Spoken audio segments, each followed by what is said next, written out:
결혼 6년 차. 시간이란 게 참 묘합니다. 신혼 초에는 서로에 대한 작은 오해에도 감정이 폭발했고 그만큼 다툼도 잦았죠. 하지만 싸우다 지치면 결국 화해했고 그 과정에서 저희는 한층 더 단단해졌다고 믿었습니다. 아이 없이 맞벌이와 집안일을 함께 분담하며 평범하지만 소소한 행복을 누린다고 생각했습니다. 저는 익숙함이란 단어를 곧 사랑과 신뢰로 여겼습니다. 아내가 제 곁에 자연스럽게 있는 것이 당연한 일이라 여겼고 의심이란 감정은 애초에 필요치 않다고 생각했죠. 하지만 그 익숙함 속에 제가 외면하고 있던 균열이 숨어 있었다는 걸 저는 너무 뒤늦게야 깨닫게 되었습니다. 그날 아침도 늘 같았습니다. 식탁엔 따뜻한 국이 있었고 아내는 여느 때처럼 들뜬 목소리로 말했습니다. 오늘 카페에 좀 오래 있을 것 같아 요즘 글이 잘 써져서. 아내는 전업 작가였습니다. 소소한 수입이 있었고 늘 창작에는 고요한 공간이 필요하다며 집 근처 10분 거리의 카페로 자주 나갔습니다. 저는 그 말을 의심하지 않았습니다. 아내의 열정을 존중해주고 싶었으니까요. 하지만 그날 작은 우연이 제 인생을 송두리째 바꿔놓을 줄은 몰랐습니다. 점심 무렵 회사에서 전화를 걸었지만 받지 않았습니다. 이상해서 퇴근 후 집에 들렀는데 아내 핸드폰이 거실 테이블 위에 올려져 있었습니다. 잠시 망설였지만 그냥 챙겨서 카페로 가져다 주기로 했습니다. 그게 제 배려라고 생각했으니까요. 카페 문을 열고 들어선 순간 아내의 표정에 미세한 놀람이 스쳤습니다. 폰 두고 갔길래 가져왔어. 저는 태연하게 웃으며 건넸습니다. 아내는 어색하게 웃어 보였지만 시선은 자꾸 주변을 향했습니다. 그리고 저는 이상한 장면을 봤습니다. 그녀 맞은편에 누군가 앉아 있었던 흔적. 따뜻한 김이 오르는 커피잔 2개. 의자는 급히 밀려나 있었고 누군가는 막 자리를 떴던 것 같았습니다. 혼자 2잔 마셨나 보지 뭐 그렇게 스스로를 달래며 무심한 척했지만 제 가슴 속 저 깊은 곳에서 불길한 그림자가 피어올랐습니다. 며칠 동안은 억눌렀습니다. 괜히 내가 오해하는 건 아닐까, 아내를 괜히 의심하는 건 아닐까 하지만 머릿속의 잡음은 점점 커져만 갔습니다. 그래서 회사 점심시간을 이용해 홀로 그 카페를 찾아갔습니다. 아내에게는 모르게. 그곳에서 저는 처음으로 사장을 마주했습니다. 정갈한 셔츠, 단정한 머리, 말투마저 부드러운 남자였습니다. 주문을 하고 자리에 앉자 그는 직접 커피를 가져다 주었습니다. 그리고 무심코 뱉은 말. 오늘은 혼자세요? 부인분이랑 같이 오시는 모습 자주 봤는데요. 그 순간 심장이 뚝 떨어지는 듯 했습니다. 네. 저희 아내가 여기 자주 오나요? 제 질문에 그는 순간 멈칫했고 눈빛이 흔들렸습니다. 아, 제가 착각했나 봅니다. 비슷한 분이 있었던 것 같네요. 너무 서툴렀습니다. 그건 착각이 아니라 확신을 흘린 말이었습니다. 그 짧은 대화로 저는 알 수 있었습니다. 카페 사장은 우리 아내를 단골 손님 이상의 무언가로 기억하고 있다는 걸. 그날 이후 제 일상은 달라졌습니다. 퇴근 후 주말마다 아내의 외출 시간을 손바닥에 적었습니다. 필라테스, 도서관, 산책. 말로는 다양했지만 이상하리만큼 일정은 규칙적이었고 귀가 시간까지 분 단위로 일정했습니다. 마치 누군가와 약속한 듯이. 저는 점점 확신했습니다. 그리고 어느 날 운명처럼 증거가 제 눈앞에 나타났습니다. 아내가 샤워하던 어느 저녁 거실 테이블 위에 놓인 가방이 살짝 열려 있었고 저는 무심코 안을 들여다보고 말았습니다. 거기엔 한 장의 영수증이 있었습니다. 카페 이름, 날짜와 시간, 그리고 주문 내역. 커피 2잔, 디저트 하나. 바로 그날 아내가 저에게 산책 갔다 왔다고 말했던 날이었습니다. 순간 온몸이 얼어붙었습니다.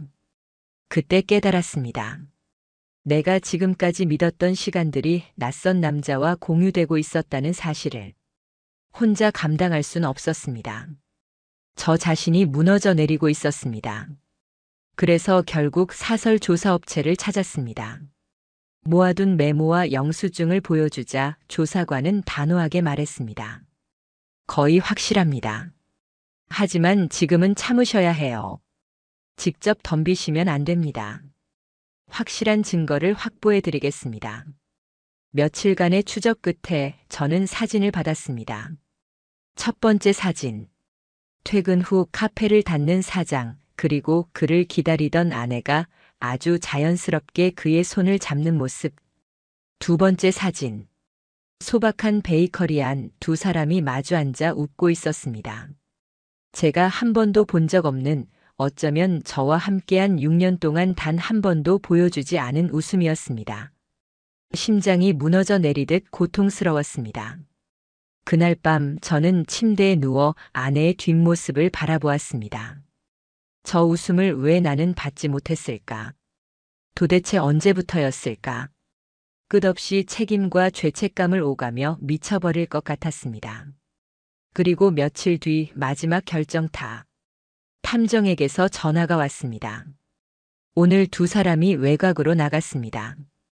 차가 펜션 근처에 3시간 가까이 머물렀습니다. 그 순간 제 눈앞엔 더 이상 부정할 수 없는 현실만이 남았습니다. 그리고 치명적인 증거 하나가 더 있었습니다. 아내의 노트북. 우연히 열려있던 메신저 창에 남은 대화 조각. 오늘 오빠가 내려준 드립 커피 진짜 맛있었어. 근데 나보다 커피를 더 사랑하는 건 아니지? 제 시야가 하얘졌습니다. 그 한 문장이 지난 6년의 제 삶을 모두 부정하는 칼처럼 꽂혔습니다. 그날 이후 저는 결심했습니다. 이미 제 인생은 무너졌습니다. 그러나 무너진 채로 주저앉지 않으리라. 저는 곧장 변호사를 찾아가 증거들을 모두 제출했습니다. 사진, 메신저 캡처, 일정 기록, 영수증. 변호사는 고개를 끄덕이며 말했습니다. 이 정도면 충분합니다. 상간남 소송, 손해배상 청구 가능합니다. 저는 굳게 다짐했습니다. 그 남자 이도현. 반드시 법적으로, 사회적으로 끝장을 보겠습니다. 그리고 여기서 이야기는 본격적으로 시작됩니다. 제가 믿었던 가정, 사랑, 신뢰. 그 모든 걸 무너뜨린 배신에 맞서 제가 어떻게 싸워갔는지, 그리고 그 끝에 어떤 결과가 기다리고 있었는지. 이제 그 지옥 같은 여정의 서막이 열린 것입니다. 저는 이미 충분한 증거를 쥐고 있었습니다. 그 순간부터 제 마음속에서 일어나는 감정은 단순한 배신감을 넘어섰습니다. 미움, 분노, 치욕, 그리고 무엇보다 왜 나는 이렇게까지 당하고 있어야 하나라는 자책감이었습니다.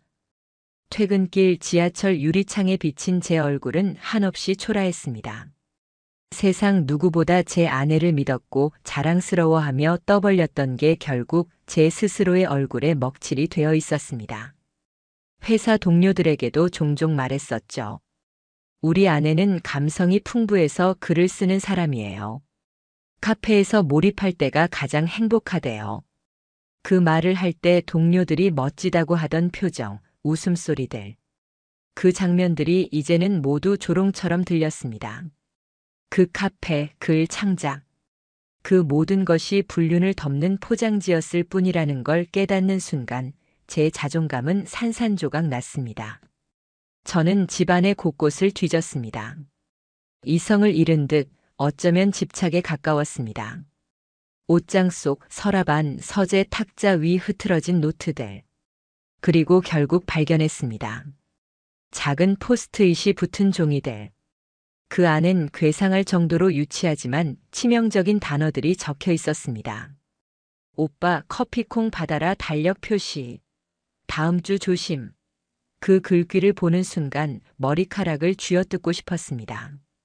부끄럽고 수치스럽고 이루 말할 수 없는 모욕감이 온몸을 휘감았습니다. 더 이상 미룰 이유가 없었습니다. 저는 변호사에게 연락해 정식으로 상간남 소송을 시작해달라고 했습니다. 증거는 이미 차고 넘쳤습니다. 그리고 마침내 저는 아내와 직접 마주해야만 했습니다. 그동안은 모르는 척 평소와 다름없는 남편인 척 행동했지만 더 이상은 연극을 이어갈 수 없었습니다. 거실 테이블. 아내와 마주 앉아 저는 침묵하다가 입을 열었습니다. 너 나한테 할 말 없어? 아내는 의아한 표정으로 눈을 크게 떴습니다. 무슨 말이야? 목소리는 담담했지만 나는 그 안에서 순간적으로 스쳐 지나가는 겁과 불안을 읽었습니다. 저는 미리 준비해둔 봉투를 꺼내 탁 그녀 앞에 내려놓았습니다. 그 안에는 사설 탐정이 찍은 사진, 두 손을 잡은 장면, 메신저 캡처, 포스트잇 사본까지 전부 들어 있었습니다. 아내의 손은 서서히 떨리기 시작했습니다. 얼굴은 창백해졌고 작은 목소리로 중얼거렸습니다. 이게 뭐야? 당신 이걸 어떻게 해? 하지만 그 다음 나온 말. 그건 제 귀를 의심케 했습니다. 왜 남의 물건을 함부로 뒤져? 이건 사생활 침해야. 사생활 침해? 저는 손으로 입을 막을 뻔했습니다. 이 대화는 그 순간이 제 인생에서 가장 극도로 분노한 순간 중 하나였습니다. 지금 그게 할 소리야? 불륜을 저지르고도 내가 뭘 잘못했냐고 따지는 거야? 제 목소리가 터져 나왔습니다. 아내는 눈물을 뚝뚝 흘리며 방 안으로 뛰어들어갔습니다. 문이 쾅 닫히는 소리. 남겨진 저는 한참 동안 주먹을 움켜쥔 채 그대로 서 있을 수밖에 없었습니다. 그리고 그날 밤 아내는 억울하다는 듯이 변명을 늘어놓기 시작했습니다. 그 사람이랑은 그냥 정서적으로 의지했을 뿐이야. 당신은 몰랐겠지. 난 늘 외로웠어. 당신이 생각하는 그런 관계는 없었어. 따뜻함이 필요했을 뿐이야. 저는 비웃음이 터져 나왔습니다. 사진 속에서 두 손을 맞잡고 미소 짓던 그녀. 카페 문을 닫자마자 골목길로 사라지던 모습. 펜션 근처에서 3시간을 함께 있던 기록. 그게 감정적인 지지였다고. 아내의 말은 모든 게 역설이었습니다. 외로웠다는 말은 제 귀엔 한심한 변명 그 이상도 이하도 아니었습니다. 그날 이후 우리는 한 집에 살면서도 철저히 남남처럼 지냈습니다. 밥도 따로 먹고 방도 따로 쓰고 집안 공기는 얼음장처럼 얼어붙었습니다. 하지만 가장 충격적인 건 아내의 태도였습니다. 반성은커녕 점점 더 피해자인 척 행동했습니다. 때론 울며 말했습니다. 이걸로 다 망칠 거야? 아직 우리 끝난 거 아니잖아. 그냥 덮으면 안 돼? 그 말을 듣자 웃음만 나왔습니다. 끝장낸 사람은 자신이면서 이제 와 덮자고. 내가 미쳤다고 다시 돌아가겠습니까? 그리고 며칠 뒤 드디어 상간남 이도현에게 소장이 발송되었습니다. 그 시점에서 그들의 태도는 확연히 바뀌었습니다. 이도현은 처음엔 딱 잘라 부정했습니다. 그냥 아는 사이인데 왜 이러십니까? 단골 손님이랑 친해진 게 그렇게 큰 잘못입니까? 하지만 제 변호사가 사진과 카톡, 영수증, 세부 증거 목록을 통보하자 태도가 달라졌습니다. 합의로 해결할 수 없겠습니까? 당연히 저는 단칼에 거절했습니다. 저는 합의금 몇 푼이 아니라 반드시 법적인 판결문으로 그들의 잘못을 명백히 새기고 싶었습니다. 그러자 그들이 꺼내든 카드는 거짓말이었습니다. 이도현은 법원에 탄원하듯 말했습니다. 저는 피해자였습니다. 그녀가 남편과 별거 중이라고 했습니다. 저는 유부녀인 줄 몰랐습니다. 하지만 그 말은 허무맹랑한 거짓이었습니다. 별거라니? 그동안 우리는 매일 저녁을 함께 먹었고 같은 집에서 잠을 잤습니다. 그들의 궤변은 결국 법정에서 모두 깨져나갔습니다. 이제는 더 확실해졌습니다. 이런 자들은 말로는 절대 각성하지 않습니다. 법, 돈, 문서, 판결. 그것밖에 답은 없습니다. 저는 아내와 이혼 절차를 동시에 준비했고 재산 분할에서도 절대 양보하지 않겠다고 마음먹었습니다. 배신당한 피해자가 어떻게 살아남는지, 그리고 그 배신의 대가가 얼마나 잔혹한지를 그들 모두 끝까지 알게 해주리라. 이혼 절차를 시작하겠다고 마음먹고 나서도 저는 밤마다 뒤척였습니다. 차가운 방 안에서 눈을 감으면 과거의 기억들이 눈앞에 스쳐 지나갔습니다. 우리가 함께 웃으며 여행을 다녔던 순간들. 힘들 때 서로의 어깨에 기대어 울던 기억들. 그 모든 것이 순간마다 생생히 살아났습니다. 하지만 문제는 그 아름다웠던 기억 속에서도 아내는 몰래 다른 남자와 웃고 있었다는 사실이었습니다. 저만 진심이었고 상대는 이미 다른 세계에 발을 들여놓았던 겁니다. 저는 깨달았습니다. 신뢰 없는 결혼은 지옥일 뿐이다. 추억은 남았지만 그 추억마저 배신으로 얼룩지면 다시는 예전으로 돌아갈 수 없다는 걸. 이혼 절차는 생각 이상으로 빠르게 흘러갔습니다. 제가 먼저 소장을 제출했고 아내는 변호사를 선임했습니다. 아이러니하게도 아내는 초반에는 이혼을 거부했습니다. 도저히 이해할 수 없었지만 그녀는 버티려 했습니다. 우리가 이렇게 끝낼 건 아니잖아. 그동안 쌓아온 게 얼만데 그냥 포기해. 당신도 나 사랑하잖아. 다시 시작하자. 그 말은 절대로 진심일 수가 없었습니다. 표정은 애원하는 듯 보였지만 그 눈빛을 들여다보며 알 수 있었습니다. 그건 죄책감이나 후회가 아니라 자신의 체면과 생활을 지키려는 계산에 불과하다는 걸. 마치 제가 너무 예민하게 굴고 있는 것처럼 잠깐의 작은 사건을 확대 해석하는 것처럼 포장했습니다. 진심으로 미안했다면 최소한 눈빛은 달라야 했습니다. 하지만 아내의 태도는 끝까지 내가 피해자야라는 메시지뿐이었습니다. 저는 단호히 말했습니다. 너는 이미 선을 넘었어. 그리고 나는 다시 돌아갈 생각이 없다. 앞으로 우리 사이 문제는 감정이 아니라 법과 증거로 끝내자. 그 순간 아내 눈 속 무언가가 바뀌었습니다. 애원은 사라지고 냉정한 계산이 스며들었습니다. 집은 반반 나눠야 하지 않아? 내가 전업주부였던 시간도 재산 분할에 포함돼야 해. 적금도 내 몫이 있어.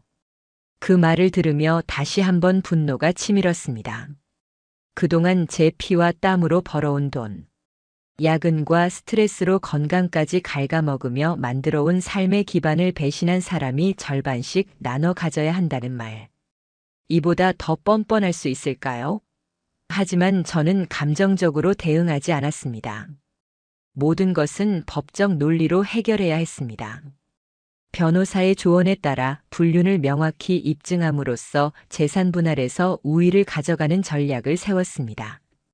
결혼 생활 파탄의 명백한 책임이 상대방에게 있다는 점. 그것만 증명된다면 아내는 재산을 정당하게 나눠 가질 권리를 크게 제한받게 되었습니다. 그때부터 싸움은 서류와 증거의 세계로 옮겨갔습니다. 저는 매번 법원에 출석하며 진술서를 작성했고 사건 기록은 점점 두꺼워져 갔습니다. 아내는 그 과정에서 점점 흔들렸습니다. 처음엔 당당하게 나오더니 점차 얼굴빛이 어두워지고 저와 눈도 잘 마주치지 않았습니다. 식사도 손을 대지 않았고 어떤 날은 혼잣말을 중얼거리기도 했습니다. 이렇게까지 할 필요 있어? 그 말은 마치 제가 과도하게 일을 키우는 것처럼 들렸습니다. 그러나 제가 느끼기엔 그건 뻔뻔한 가면을 쓰던 사람이 차츰 무너져 내리는 순간이었습니다.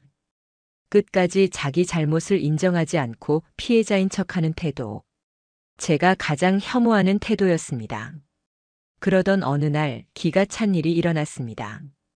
상간남 이도현 그 인간이 직접 저에게 전화를 걸어온 겁니다. 물론 받지 않았습니다. 곧이어 메시지가 왔습니다. 형님 죄송합니다. 제 인생이 다 무너졌습니다. 사죄드리고 싶습니다. 형님? 그 단어가 제 귓가를 때렸습니다. 이게 지금 사과입니까? 남의 가정을 깨뜨려 놓고 한 사람 인생을 짓밟아 놓고 어떻게 형님이란 단어를 붙일 수 있죠? 저는 단 한 글자도 답하지 않았습니다. 그 이후에도 몇 번이나 연락을 시도했지만 전부 무시했습니다. 왜냐하면 이제 곧 판결이라는 결과가 다가오고 있었으니까요. 그리고 마침내 다가온 법정. 판사의 목소리가 울려 퍼졌습니다. 피고 이도현은 원고의 아내와 지속적으로 부적절한 관계를 맺었고 그로 인해 혼인관계는 회복 불가능한 수준으로 파탄났음이 인정됩니다. 순간 제 숨이 막히듯 쏟아져 나왔습니다. 재판부는 이도현에게 3천만 원의 손해배상을 명했습니다. 돈의 액수는 중요하지 않았습니다. 중요한 건 그 판결문에 찍힌 글자였습니다. 정의가 기록되었다는 사실. 저는 그제야 조금이나마 무너진 자존심을 붙잡을 수 있었습니다. 판결 소식을 들은 아내 얼굴은 공허했습니다. 울지도 분노하지도 않았습니다. 마치 이미 감각이 무뎌진 사람처럼. 그러나 저는 알 수 있었습니다. 그 순간부터 그녀는 점점 무너지고 있었습니다. 저와 함께했던 모든 기반이 산산조각 나는 순간. 더 이상 기댈 사람도 믿을 관계도 없는 상태. 그녀는 그제서야 뒤늦게 자신이 잃은 게 무엇인지, 얼마나 돌이킬 수 없는 실수를 저질렀는지를 깨닫기 시작한 듯 보였습니다. 저는 깨달았습니다. 이런 사람들에게는 대화도 감정도 필요치 않습니다. 법적 판결, 경제적 책임, 그리고 사회적 낙인. 그것만이 그들에게 진짜 깨달음을 줍니다. 저는 이제 이혼에 모든 초점을 맞추기로 했습니다. 친권과 양육권 문제는 없었지만 재산 문제에서는 단 1원도 용납할 수 없었습니다. 그리고 저는 다짐했습니다. 끝까지 싸워내겠다. 이제 남은 건 가정을 배신한 사람에게 법적으로 마지막 심판을 내리는 것뿐이었습니다. 상간남 이도현에게 3천만 원의 손해배상 판결이 내려진 직후 세상은 빠르게 움직였습니다. 법정에서 판결문은 단지 종이 한 장에 불과했지만 그 종이에 찍힌 글자는 그 남자의 인생을 송두리째 바꿔놓았습니다. 그 남자가 운영하던 카페는 동네에서 나름 입소문이 난 곳이었습니다.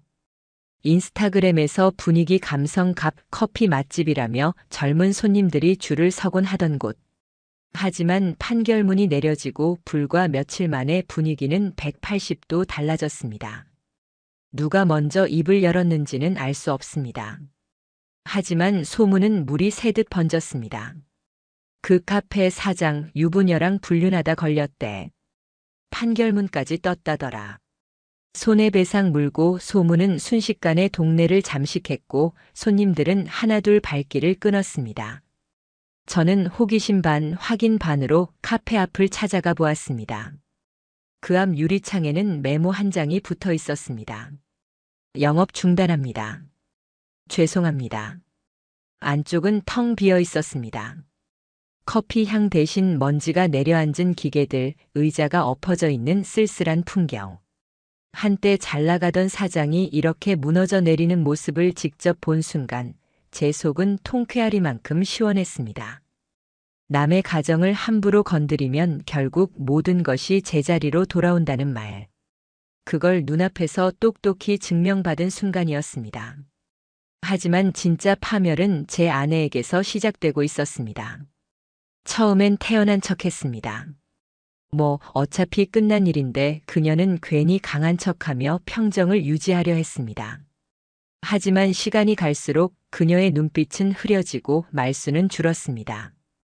커튼을 닫고 TV도 켜지 않은 채 하루 종일 어두운 방 안에 웅크리고 앉아 있었습니다. 식사를 거의 건너뛰었고 밤마다 뒤척이며 흐느끼는 소리가 제 귓가에 들리곤 했습니다. 한 번은 새벽 2시 그녀가 제 방으로 찾아왔습니다. 눈은 퉁퉁 부어 있었고 어깨는 격하게 들썩였습니다. 나 그냥 미쳤었나 봐. 왜 그랬는지도 모르겠어. 그 사람이 나한테 따뜻하게 대해준다고 믿었어. 근데 결국 아무도 없네. 말을 하다 울음에 목이 메이더니 결국 자리에 주저앉아 버렸습니다. 그 모습을 보면서도 저는 아무런 말도 하지 않았습니다. 분노도 연민도 연정도 사라진 뒤였으니까요. 그저 이제 돌이킬 수 없다는 걸 늦게나마 깨달았구나 하는 허무한 감정뿐이었습니다. 결국 아내는 정신과 진료를 받기 시작했습니다. 어느 날 집안 탁자 위에 놓인 진단서를 보게 됐습니다. 중등도 우울장의 그 문장을 읽는데 오히려 제 가슴이 싸늘해졌습니다. 저는 이미 그 과정을 똑똑히 겪어온 사람이었기 때문입니다. 남겨진 혼자만의 밤, 굴욕감에 시달린 수많은 날들, 난생 처음 심장 떨림으로 병원에 갔던 제 자신의 모습이 겹쳐졌습니다. 제가 겪었던 그 무너짐을 이제야 비로소 그녀가 맞닥뜨리고 있었던 겁니다. 그 무렵 아내의 가족들이 연락을 해오기 시작했습니다. 얘가 많이 힘들어해. 정말 두 사람이 다시 생각해 볼 순 없을까? 저는 그 말에 어이가 없어 웃음만 났습니다.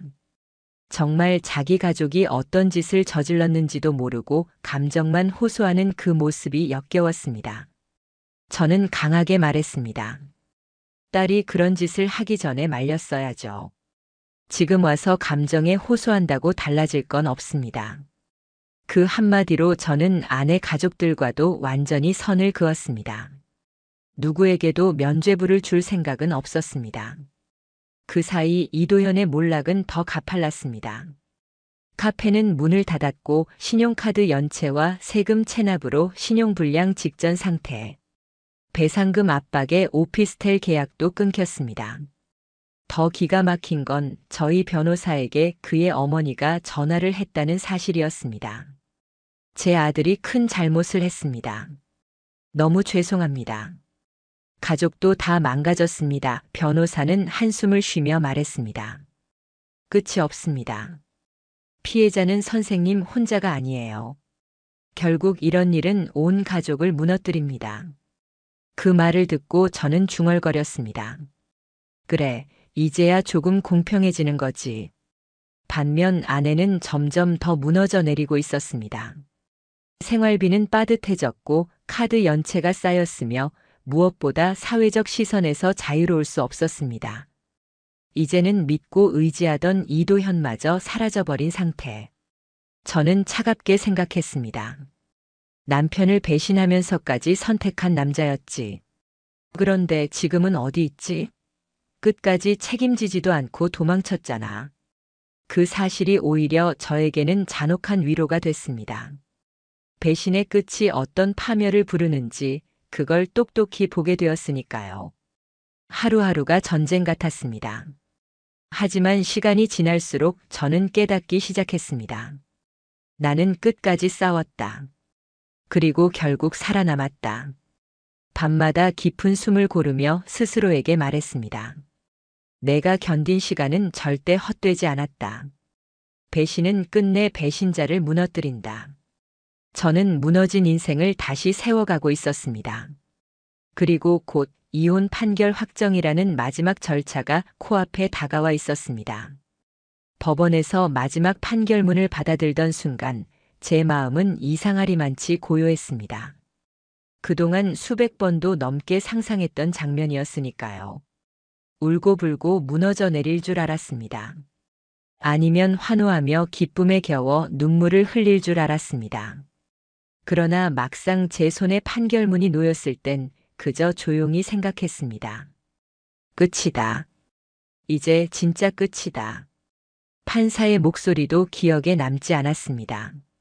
남들 눈에는 종이 몇 장일 뿐이지만 제게 그것은 지난 7년의 상처와 치욕을 덮고 덮어 마침내 봉이 나는 마지막 자물쇠 같은 것이었습니다. 그 종이를 가방에 넣고 법원을 걸어 나오는데 신기하게도 다리가 후들거리지 않았습니다. 무너져 내리던 나날들과는 달리 이번엔 발걸음이 묵직하면서도 단단했습니다. 판결 이후에도 소문은 들려왔습니다. 상간남 이도현. 카페는 정리됐고 채무에 시달리다 결국 가족들까지 고통스러운 지경에 몰렸다고 했습니다. 예전 같았으면 듣는 것만으로 통쾌했겠지만 사실 저는 별다른 감정이 일지 않았습니다. 그는 이미 제 삶에서 삭제된 존재였으니까요. 더는 나를 괴롭히지도 내 앞에 나타날 일도 없었습니다. 아내 역시 친정으로 돌아가 치료를 이어간다는 이야기를 들었습니다. SNS에 형식적인 웃음과 꽃 사진을 올린다는 소문도 전해졌지만 저는 확인조차 하지 않았습니다. 그들의 이야기는 이제 내 인생과 아무런 상관이 없었다. 오래된 흑백 사진처럼 빛이 바래고 소리도 사라진 탁한 기억일 뿐. 집에 돌아온 저는 모든 서류들을 정리했습니다. 이혼 판결문, 손해배상 판결문, 재산분할 자료. 파일철에 꽂아넣고 서랍 깊숙한 곳에 밀어 넣었습니다. 그건 단순한 종이 뭉치가 아니었습니다. 상처의 증거이자 동시에 제 생존의 증거. 제가 얼마나 무너졌는지, 그리고 결국 어디까지 버텨냈는지를 보여주는 흔적. 가끔은 그 파일을 꺼내어 다시 봅니다. 그리고 스스로에게 조용히 말합니다. 너는 끝까지 싸웠고 결국 살아남았다. 처음엔 두려웠습니다. 아침에 눈을 떴을 때 옆자리가 비어있는 낯설음, 퇴근에 돌아왔을 때 불 꺼진 집의 공허함. 혼자라는 사실이 처음 며칠은 무겁게 내려앉았습니다. 하지만 곧 깨달았습니다. 그것은 결코 허전함이 아니라 오히려 자유라는 것을. 이제는 누군가의 눈치를 보며 말을 아낄 필요도 없었고 누군가의 거짓말을 믿으며 웃어야 할 필요도 없었습니다. 늦은 밤까지 책을 읽어도 좋고 새벽에 문득 산책을 나가도 좋았습니다. 어디까지나 제 선택, 제 리듬, 제 살. 혼자지만 더는 누구에게도 배신당하지 않는 살. 그것이야말로 진짜 자유였습니다. 많은 사람들이 저에게 묻습니다. 그 일 이후로 다시 사랑할 수 있겠냐고. 아직 잘 모르겠습니다. 솔직히 말하자면 두려움도 있습니다. 다시 마음을 열었다가 또다시 무너져 내릴 수 있다는 생각. 하지만 확실히 배운 게 있습니다. 사랑은 희생만으로는 지켜지지 않는다. 신뢰와 존중이 없다면 아무리 헌신해도 그 관계는 모래성처럼 무너진다. 저는 과거의 사랑을 핑계로 스스로를 잃어버렸습니다. 그게 결국 가장 큰 패착이었습니다. 앞으로 다시 누군가를 사랑하게 된다면 이제는 제 자신부터 지킬 겁니다. 나 자신을 온전히 지키면서 건강하게 주고받을 수 있는 사랑. 그것만이 진짜 가치 있는 사랑이라는 걸 이제야 알았습니다. 이제 저는 제 삶을 다시 세워가고 있습니다. 주말이면 그동안 미뤄뒀던 취미를 하나씩 꺼내보고 새벽이면 조용히 산책하며 하루를 준비합니다. 예전엔 아내의 기분을 살피느라 내 욕구를 뒤로 미뤘지만 지금은 오롯이 제 마음이 원하는 걸 따릅니다. 혼자 사는 집이 빈집처럼 느껴졌던 것도 한때였을 뿐. 이제는 그 빈자리가 곧 여백이고 그 여백 속에서 저는 제 자신을 다시 찾아가고 있습니다. 돌이켜보면 이 모든 시간이 지옥 같았습니다. 의심으로 머리를 쥐어뜯던 날들, 증거를 찾으며 몸서리치던 순간들, 법정에서 고개 숙인 아내와 상간남을 바라보며 느꼈던 치욕. 하지만 동시에 그 시간은 저를 단단하게 만들었습니다. 결국 저는 꺾이지 않고 끝까지 걸어왔으니까요. 그리고 마침내 말할 수 있습니다. 분류는 단순한 바람이 아니다. 그건 상대를 파괴함과 동시에 결국 자신마저 파멸로 이끄는 독이다. 아내와 상간남은 무너졌습니다. 그리고 저는 살아남았습니다. 이제 남은 건 조용히 그러나 당당하게 저만의 길을 걸어가는 일뿐입니다. 더 이상 누구의 그림자에도 가려지지 않고 누구의 배신에도 흔들리지 않는 살.